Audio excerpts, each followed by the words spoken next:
Hola, ¿cómo están? Mi nombre es Perla Toro. Saludo nuevamente a todas las personas, a todos los empresarios y a todas las empresarias que se han venido conectando todos los jueves para que conversemos sobre un tema que no solamente es apasionante, sino que es esencial cuando hoy día nosotros hablamos de mercadeo.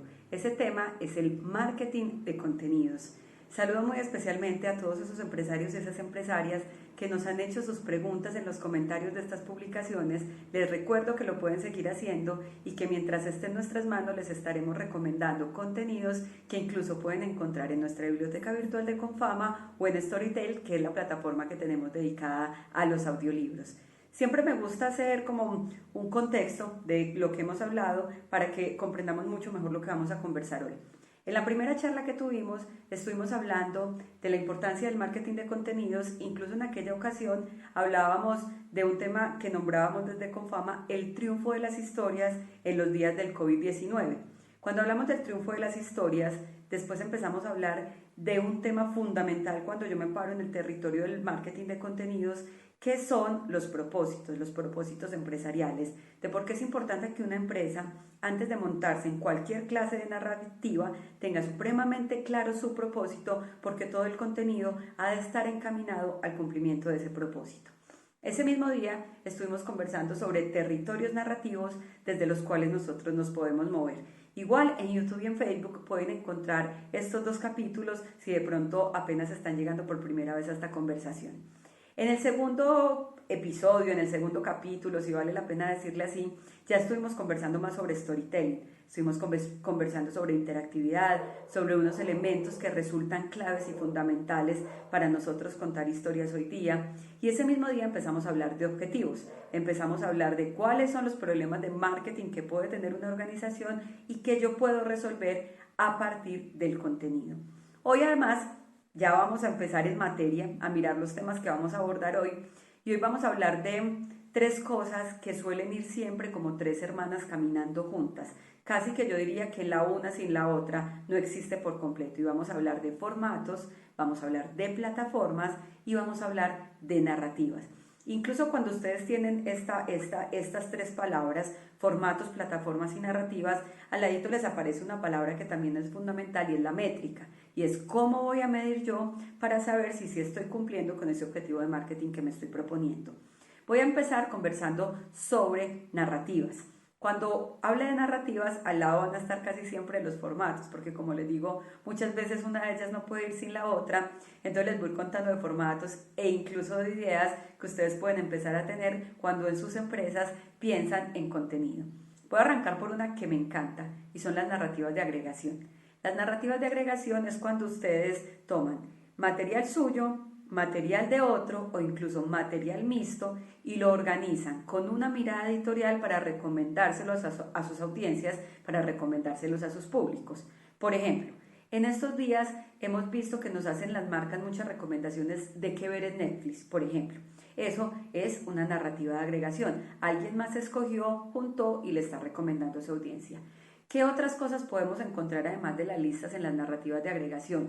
Podemos encontrar los recomendados, que les hablaba hace un momento de ellos, pero también de repente nos podemos encontrar con los top, por ejemplo, las marcas que hablan de comida o las marcas que son más cercanas al mundo de los viajes suelen hacer mucho esto, estos recomendados tipo top, donde ya hacen una elección de qué es lo mejor, a dónde hay que ir y digamos que eso es lo que llamamos filtro editorial, el contexto, el foco que yo le quiero dar a esa elección. También tenemos, si lo lleváramos a plataformas, podríamos decir que podríamos hacer recomendaciones en un hilo de Twitter, podemos hacerla en un momento o incluso en un Instagram Stories, si lo quisiéramos llevar ya al mundo de la plataforma. Al ladito de las narrativas de agregación tenemos otras narrativas supremamente interesantes. Hay marcas que le temen mucho a estas narrativas.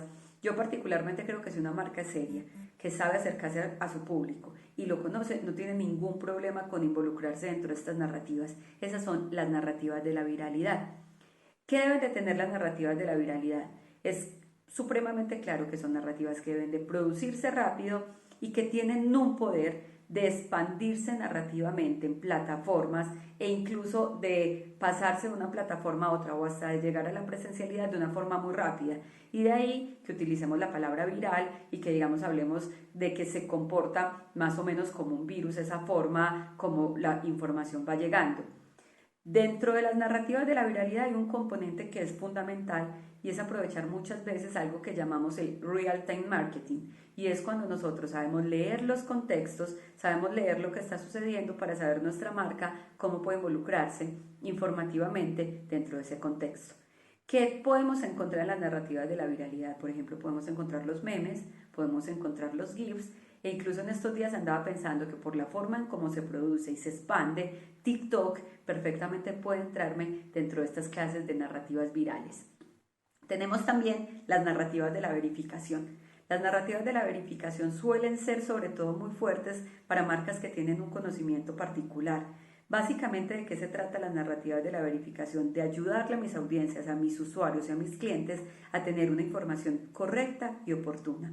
En el mundo de la comunicación social y del periodismo, cuando hablamos de narrativas de verificación, se pueden encontrar con una palabra que es el fact-checking, que el fact-checking es la verificación de datos. Entonces son empresas que, digamos, se dedican a capturar fake news y ayudarle a las audiencias a decirles, no señor, esto es falso, y a decirle cuál es la información de alguna forma verdadera.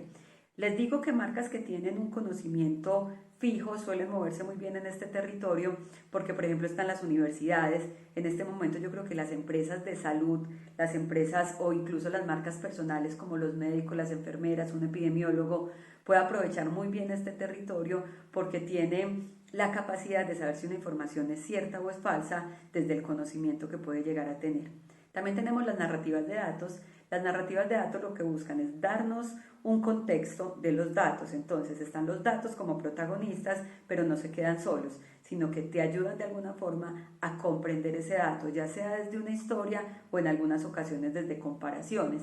Desde una historia puede llegar a ser que cuando te dan el dato se desprende como una historia de un montón de personas que están representadas ahí.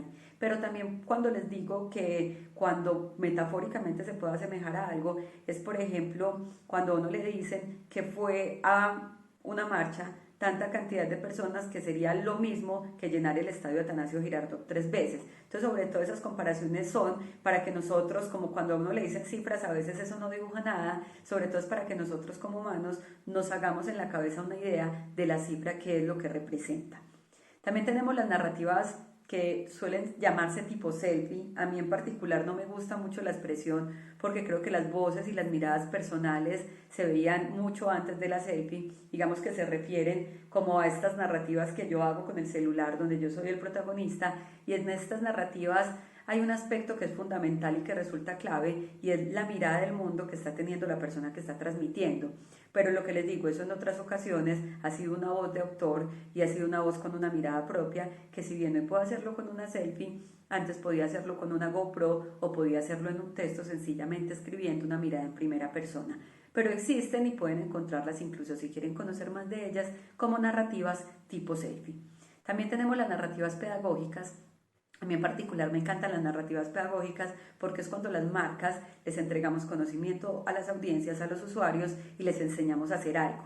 Un ejemplo de narrativas pedagógicas, Tasty. Cuando nace Tasty, básicamente querían enseñarte a hacer recetas de una forma rápida, sencilla y que incluso tuviera unos componentes de viralidad, porque estas narrativas también se mezclan entre ellas.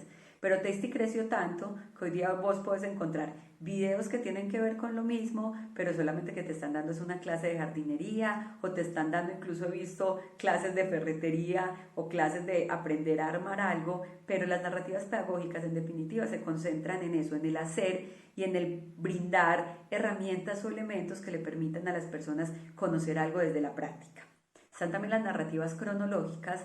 Las narrativas cronológicas, como su nombre lo dice, tienen que ver con el tiempo, con cómo transcurre un hecho. Aquí nos podemos encontrar los hilos de Twitter, también hay marcas que lo usan para esto, pero definitivamente el formato clave de las narrativas cronológicas son las líneas de tiempo. Hay varias herramientas que son gratuitas y que pueden ayudarme a, digamos, tener esa línea de tiempo de una forma interactiva. Incluso si están interesados nos pueden escribir y les podemos mandar como una serie de herramientas que ustedes pueden tener para esto.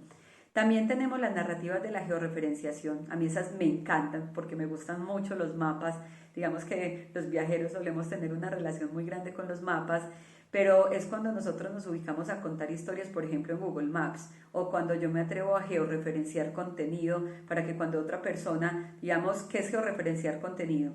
Es ubicar dentro de los lugares, por ejemplo, que Google crea o incluso que Facebook también crea, comentarios que yo pueda hacer yo misma como marca. Entonces, ¿qué pasa? Cuando una persona llega a ese lugar y mira los comentarios que hay, no solamente va a encontrar los comentarios de los otros, sino que también va a encontrar mis comentarios como marca. Podemos contar historias a través de Google Maps, incluso hay otra herramienta que se llama Story Maps, que también es bastante buena, que uno también es gratuita, solamente que hay que cacharrearle un poquito, pero que si uno se dedica un rato a estudiarla, definitivamente va a sacar unos mapas espectaculares.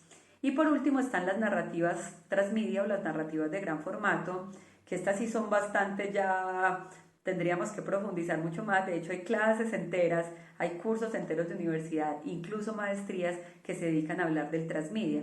Entonces, digamos que siendo injusta la definición es cuando ya una narrativa tiene la capacidad de expandirse a diferentes plataformas, no solamente digitales, sino que es capaz de llegar incluso al terreno físico o incluso de transportarse entre diferentes pantallas. Algún día de pronto podemos ver un poquito más de narrativas transmediáticas, pero son las narrativas de gran formato, donde ya hay un escenario mucho más grande de narración. Cuando hablamos de formatos, ya para resumir esta parte, digamos que nosotros siempre hemos hablado de audio, de texto, de video y de fotografía. Lo que nos trae, y sí nos trae el mundo digital, es el tema multimedial y es como todos ellos empiezan a mezclarse. Pero digamos que si a mí me preguntan cuando yo sumo plataformas con formatos, yo casi que podría decir que esto es infinito, porque ahí es donde entra la creatividad humana a ser supremamente fuerte y podemos inventarnos formas de narrar que a veces ni siquiera nosotros mismos alcanzamos a imaginar hoy que pueden llegar a existir. Ahí, ¿cuál es la recomendación? Algo que yo suelo llamar a manera de chiste inspiración robada, y es consumir mucho, siempre estar muy atento a lo que está haciendo la marca que se me parece, incluso las marcas que no se nos parecen, las marcas que nos gustan, y eso de alguna forma va a enriquecer nuestra narrativa. Ahora, si hablamos ya de plataformas, digamos que la primera plataforma en la que podríamos hablar es nuestra página web. No siempre hay que tener una página web, yo también puedo llegar a tener un blog, pero también digamos que están las redes sociales. Dentro de 8 días vamos a hablar mucho más de redes sociales, porque vamos a hablar ya de un escenario que es clave, que es el escenario de la distribución, porque usted crea el contenido, pero si ese contenido no tiene una distribución potente e inteligente, simplemente queda creado. Pero sí quiero que terminemos esta conversación, sobre todo revisando las diferencias que hay entre las redes sociales, porque abrir una red social es muy fácil. Yo suelo decir que abrir una cuenta en una red social es como tener un hijo. Tenerlo es lo más fácil, pero lo más difícil es sostenerlo. Y lo mismo pasa cuando nosotros tenemos estos hijos digitales. Entonces, digamos que uno debe tener mucha conciencia cuáles son las redes sociales que su marca necesita antes de ponerse como un loquito a abrir canales, porque cuando usted abre un canal está abriéndole al usuario una promesa de atención. En el mundo de las redes sociales se pueden clasificar normalmente como en 3 grandes grupos. Están las redes sociales genéricas, que son las redes sociales que todo el mundo usa, que son redes sociales en las que uno encuentra una infinidad de temáticas muy grandes. Ahí podríamos tener, por ejemplo, a Twitter y a Facebook, que son redes sociales que no tienen un tema en particular, que digamos su propósito y su objetivo es la conexión de seres humanos y que pueden ser usadas por cualquiera, que incluso sirven bastante casos como el de Facebook, porque pueden ahondar y profundizar en un espectro público que es bastante amplio. Están las redes sociales temáticas. Cuando yo hablo de temática, puedo hablar de una temática de formato o de una temática de afinidad conceptual. Dentro de las redes sociales temáticas, por ejemplo, nos encontramos un Instagram, nos encontramos un YouTube, donde claramente en Instagram me están diciendo el protagonista es la imagen y en YouTube me están diciendo el protagonista es el video, siendo Instagram mucho más amplio porque incluye video, incluye fotografías, incluye GIFs, pero si ustedes ven la potencia siempre está en la imagen. Y hay algunas otras redes sociales que han experimentado, por ahí existió hace mucho tiempo una que se llamaba Yumi, por ejemplo, que era sobre todo para platos de comida. Y hay redes sociales, digamos, que son como mucho más específicas en esos intereses, pero que no suelen ser tan masivas. En Brasil han intentado varias redes sociales como para amantes del fútbol, las academias desde la ciencia tienen redes sociales solamente para científicos, pero suelen ser, como les digo, mucho más especializadas. Y están las redes sociales profesionales, que como su nombre lo indica, es cuando ya nosotros nos unimos alrededor de nuestra profesión o de nuestro quehacer. El caso definitivamente que es ejemplo de esto es el caso de LinkedIn, que es una red social donde definitivamente nosotros nos encontramos es alrededor del trabajo y del mundo laboral. ¿Para qué podrían usarlas? Por ejemplo, en Facebook ustedes pueden usar Facebook para promocionar su marca, para conversar, para transmitir. Y Facebook tiene una particularidad y es que la información dura un poco más, porque también hay que mirar eso. Hay redes sociales donde la información se va muy rápido. Entonces, digamos, Facebook es una plataforma donde un post puede tener un buen tiempo de duración.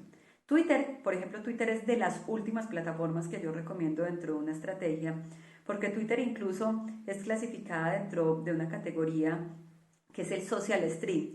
Entonces, básicamente en Twitter funciona muy diferente a Facebook y es que en Twitter vos te posicionas mejor entre más contenido produzcas. Entonces, ¿eso a qué te lleva? A que básicamente hay que tuitear hasta la muerte. Twitter le sirve mucho a las marcas que pueden concentrar su atención al cliente en este escenario, o para el branding sirve mucho para marcas que pueden hacer cubrimientos en tiempo real o para marcas que tienen que estar dando información frecuentemente a sus usuarios. Pero dicen dentro del mundo de la estadística que lo puede todo, que no sabemos si es cierto o no, que el promedio de vida de un tweet puede ser de 3 minutos. Entonces, como ven, si uno tiene una empresa mucho más pequeña, si uno tiene un grupo pequeño de redes sociales, yo no le recomendaría abrir Twitter de manera inmediata, pero es muy potente, atendiendo, digamos, PQRS de las personas, y adicional a eso es muy potente posicionando temas de branding o temas informativos, si lo que tenemos es una marca informativa. LinkedIn definitivamente es una red social para networking y una red social para branding y sobre todo para la narración corporativa de las empresas. Entonces ahí encontramos todo ese mundo laboral. Hay un par de redes sociales que nosotros no solemos considerar mucho, pero que me parece muy interesante considerar, y son YouTube. En YouTube, digamos que yo puedo promover la viralidad, puedo promover también el branding, es decir, la marca, pero YouTube es clave dentro de un tema que vamos a ver en distribución y es el mundo del SEO, por la proximidad que tiene con Google. ¿Qué es el SEO? Son unas técnicas que uno puede seguir para posicionarse mucho mejor dentro de las búsquedas de Google. Y por último está Instagram, que digamos que Instagram es más belleza. Instagram es una red social de experiencias visuales y que yo diría que es mucho más cercana a lo aspiracional. Es decir, que Instagram ha de ser bello o no ha de ser.